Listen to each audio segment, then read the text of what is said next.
what was going on in your life just before the Bangin' on Wax project dropped, just before you got approached to be on it? Can you tell us what was going on in your life before then?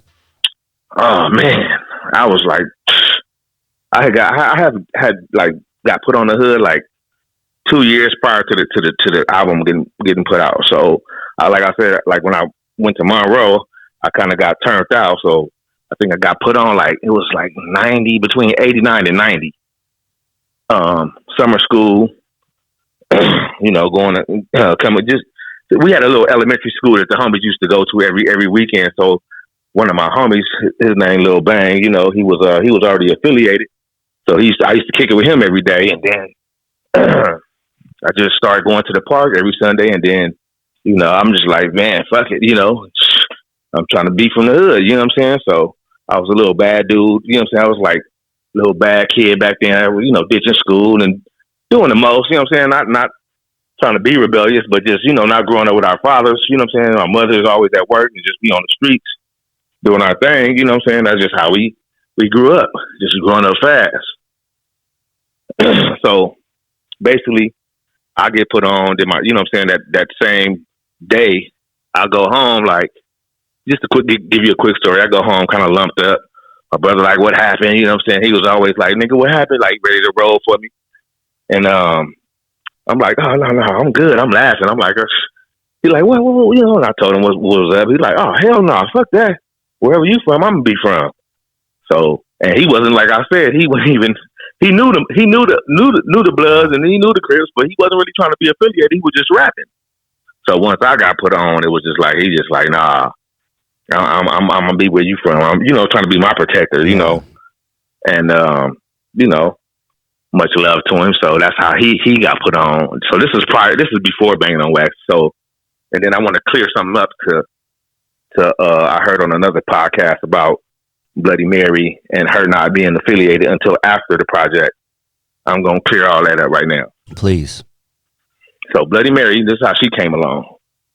So she was doing music with, okay, let me start from the beginning with Bloody Mary real quick. Bloody Mary was like a LA groupie. So she was living in Ohio. She went to one of Tweety Bird Low shows.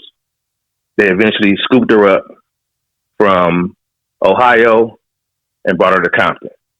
Now, whatever she was doing in Compton, I have no idea. My brother knew her back then. My brother was always cool with Tweety Bird. They were signed to a label like way back in the early 80s, before Bangin' on Wax, before, you know what I'm saying? Before all that, when they was like teenagers. So they knew each other from way back then. So when she started coming around us, she saw a whole different side. Now, the True Blue stuff that she was hanging with them or whatever they did to her, I don't know nothing about it. But when she came with us, that was just the homegirl. She liked how the homegirls got down. She liked how the homies got down. So she felt at home. So eventually she was catching the bus, just coming to the hood, just fucking with us all the time. So eventually everybody was like, well, shit, you might as well be from the hood. Even though we didn't know her like that, but she was just coming around. She knew a lot of stuff going on, you know what I'm saying? So eventually it was like, just, you might as well be from the hood. And she wanted to anyway. She was trying to claim it low key anyway. So she got put on before Bangin' on Wax. Just to clear that up. Thank you for doing So anyway, back to the story with me and my brother. So then once he got put on, that's when he started changing his music up. And that's when he started doing the gangster rap. Okay. Now, from your point of view, because there are differing stories, out there in Bangin' on Wax land, Mm-hmm. How did the Bangin' on Wax project come together? Because your brother was a very pivotal part in that. So from your point of view, how did things come together? Okay. So my brother, like I said, him and Tweety Bird was managed by this guy, Robert Lewis. His name was Robert Lewis. He was the guitar player for Luther Vandross. So he was trying to start his label. But at that time, for some reason, he couldn't do it, or he was under some kind of contract where he couldn't start the label. So he knew Ronnie Phillips. Ronnie Phillips wanted to sign. He had just did this group and they did a song called Batman or something. I don't even really wasn't too familiar with that. But we knew he had put records out. We knew he had put Tweety Bird Loc out. So my brother he wanted to sign my brother and Tweety. Well, actually, let me go back. They presented a Bloods and Crips album to the guy Robert Lewis. Robert Lewis thought it was a good idea, and he said, "Well, I can't do it," and he presented it to Ronnie because he said Ronnie, was in the industry and can make things happen. You know what I'm saying? So that's how it got to Ronnie. So then, my brother and Tweety Bird sat down with Ronnie, told them how they wanted to do it, and he just was like, "Well, where y'all gonna get the members from?" So they was like, "That ain't nothing. Just once they push forward the project, then that's when my brother came and got me and Nene, which is Bloody Mary. So we was doing it by ourselves. It was just us three. So it was, at least it was Sin, Do or Die, Tweety, Joe. You had, let me think. Couple other guys. Rest in peace. What's that guy's name? From Kelly Park. And AWOL? AWOL. So he had AWOL. So it was like 6 or 7 of them, and it was only 3 of us. So they was like, y'all hard, you know what I'm saying? Y'all doing it, but y'all gonna need some more members because we had already did Pyru Love, and we had already did